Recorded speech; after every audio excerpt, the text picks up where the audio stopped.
साली आधी घरवाली। सिमरन की छोटी बहन विभा माँ के होते हुए भी सिमरन के ही पीछे लगी रहती थी। सिमरन, आ गई हो तो इसे खाना खिला दो। बोल रही है तुम जब तक नहीं खाओगी ये भी नहीं खाएगी। क्या है विभा, तुम खा लिया करो ना, मुझे ऑफिस से आने में देर हो जाती है। और कोई छोटी बच्ची तो हो नहीं तुम जो खाना भी नहीं खाती हो कि दीदी आएगी तो ही खाऊंगी। हाँ हाँ, छोटी बच्ची ही समझ लो। और एक बात, जब आपको पता है कि मैं आपके बिना नहीं खाती हूँ तो रोज रोज क्यों बोलती हो? अरे क्या है ये, दोनों बहनें कम माँ बेटी ज्यादा लगती हो। अरे दीदी की शादी हो जाएगी तब क्या करेगी बोल? जब होगी तब की तब देखेंगे। मैं तो दीदी के साथ ही रहूंगी हमेशा। दोनों की शादी ऐसे घर में कर देंगे जहाँ दो भाई हो। खैर, मामला आया गया हो जाता है। एक दिन सिमरन के पापा जब घर आते हैं। तुम लोगों के लिए अच्छी खबर है। वर्मा जी है ना मेरे दोस्त, उन्होंने सिमरन बेटी के लिए रिश्ता बताया है। बहुत अच्छा लड़का है, सिमरन को भी पसंद कर लिया है और कल वो लोग आ रहे हैं सिमरन को देखने अपने घर। सिद्धांत अपने माता पिता के साथ सिमरन को देखने आता है। उसे सिमरन अच्छी लगती है और शादी तय हो जाती है। सिद्धांत की माँ कहती है, अब तो हम लोग ले जाएंगे जल्द ही अपनी सिमरन को यहाँ से। अरे हाँ हाँ, क्यों नहीं, आपकी ही है अब तो हमारी बेटी। दूर खड़ी विभा सब सुन रही होती है। अब तो दीदी की शादी हो जाएगी, फिर तो वो चली जाएंगी। दीदी के बिना मैं कैसे रहूंगी? कुछ न कुछ तो करना ही होगा जिससे दीदी की शादी ही ना हो। सभी के जाने के बाद क्या शादी के बाद दीदी हम लोगों के साथ नहीं रहेंगी? अरे नहीं तो फिर क्यों रहेगी, शादी हो जाएगी तो अपने घर चली जाएगी ना। तो मैं भी जाऊंगी उनके साथ, मेरा भी सामान पैक कर देना। अरे कैसे बात कर रही हो विभा, दीदी के ससुराल छोटी बहन नहीं जाती। हाँ, कभी कभी जाकर मिलाना और रोज फोन पर भी बात कर लेना, ठीक है? नहीं पापा, आप तो जानते हैं मैं दीदी के बिना खाना भी नहीं खाती, ना ही मुझे उनके बिना नींद आती है। सिमरन बहन की बात सुनकर इमोशनल हो जाती है। अगले दिन से विभा खाना खाना छोड़ देती है। लोगों के लाख समझाने के बाद भी विभा ना खाती है ना ही सोती है। अंत में हार मानकर सिमरन सिद्धांत से मिलती है। सिद्धांत, मेरे मम्मी पापा ने बचपन से ही विभा और मुझे साथ रखा। वो मुझसे बहुत जुड़ी है। मुझे उसकी टेंशन रहेगी शादी के बाद, क्योंकि वो मेरे बिना नहीं रह सकती है। अरे ये तो छोटी सी बात है, वो हम लोगों के साथ हमारे घर में रह सकती है। जब उसकी अकल आ जाएगी या वो समझ जाएगी कि तुम्हारा घर वो नहीं बल्कि ये है, तो हम उसे घर छोड़ आएंगे, ठीक है? सिमरन खुश हो जाती है क्योंकि वो यही चाहती थी। वो माँ पिता से बात कर लेती है। अरे कैसी बात कर रही हो सिमरन, भला बेटी के ससुराल में हम छोटी बहन को कैसे भेज दे? जमाना क्या कहेगा? अरे तू पागल हो गया है, मना कर दे। इस शादी में इन लोगों का तो ये चलता ही रहेगा। कभी बहन यहाँ आ रही है, कभी वो बहन के पास जा रही है।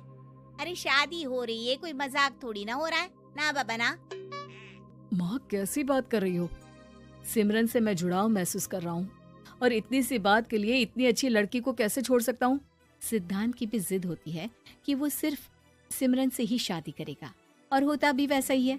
सिद्धांत और सिमरन की शादी हो जाती है और दहेज में आ जाती है विभा। शादी के बाद बुआ सास कहती है, अरे माँ ना, साली आधी घर वाली होती है, लेकिन ये क्या, तुम तो उसे घर ही ले आए। तभी चाची कहती है, सिद्धांत को तो हम लोगों ने सीधा समझा था, लेकिन सबसे तेज तो यही निकला। अरे देखो कैसे दहेज तो नहीं लिया, लेकिन साली पर कब्जा कर लिया। सिद्धांत ने इस और तो सोचा ही नहीं था, लोग उन लोगों के बारे में ऐसी भी बात करेंगे। वो वहाँ से चला जाता है और चुपचाप अपने कमरे में लेट जाता है। क्या हुआ सिद्धांत, तुम अचानक से परेशान हो गए, कोई बात है क्या? अरे नहीं नहीं, वो थक गया था ना, शादी की सारी तैयारी और रस्मों के बीच, सोच रहा हूँ थोड़ा आराम कर लूं। हाँ ठीक है, आप लेट जाइए, मैं विभा का बेड लगा देती हूँ जमीन पर। क्या? वो यहाँ सोएगी? हाँ, बताया तो था कि उसे नींद नहीं आती मेरे बिना।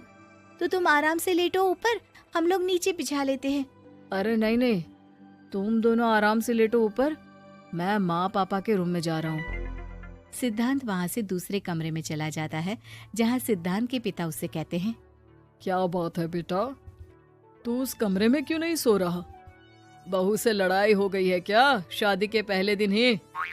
अब नहीं पापा, वो दोनों बहनों को बात करनी थी और मुझे नींद आ रही है, तो मैं यहाँ सोने चला आया। अगले दिन सिद्धांत तैयार होकर ऑफिस जाता है। ऑफिस में लंच के वक्त दोस्त कहता है, क्या बात है सिद्धांत, इतना सारा खाना एक ही दिन में? हाँ यार, वो सिमरन को खाना बनाने का शौक है तो उसी ने बनाया है। यार हम लोगों की तो सिर्फ एक ही बीवी है, इसकी तो दो है ना। सिद्धांत को गुस्सा आ जाता है। कैसी बात कर रहा है तू? अरे तू तो भाग्यशाली है जो बीवी के साथ साथ साली भी आ गई। अरे साली लोगों की तो आधी घरवाली होती है, तुझे तो पूरी की पूरी मिल गई। सिद्धांत का पारा अब 7वें आसमान में पहुंच जाता है। वो खड़ा होकर उस लड़के से लड़ने लगता है।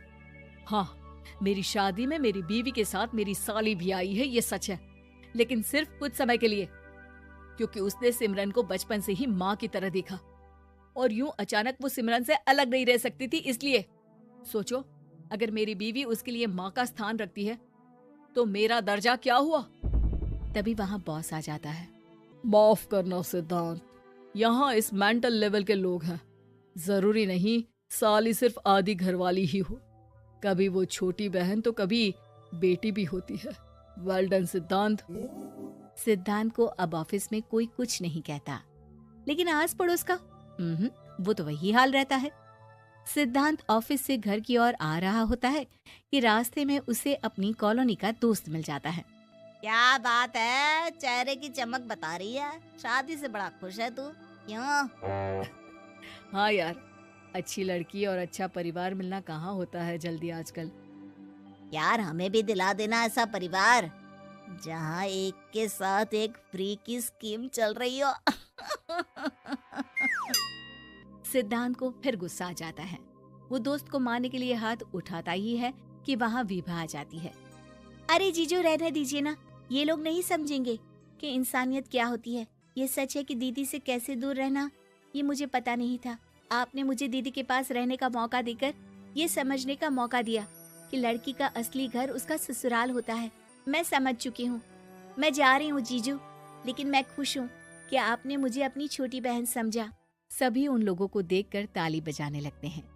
विभा अपने घर चली जाती है और सिद्धांत खुशी खुशी सिमरन के साथ रहने लगता है।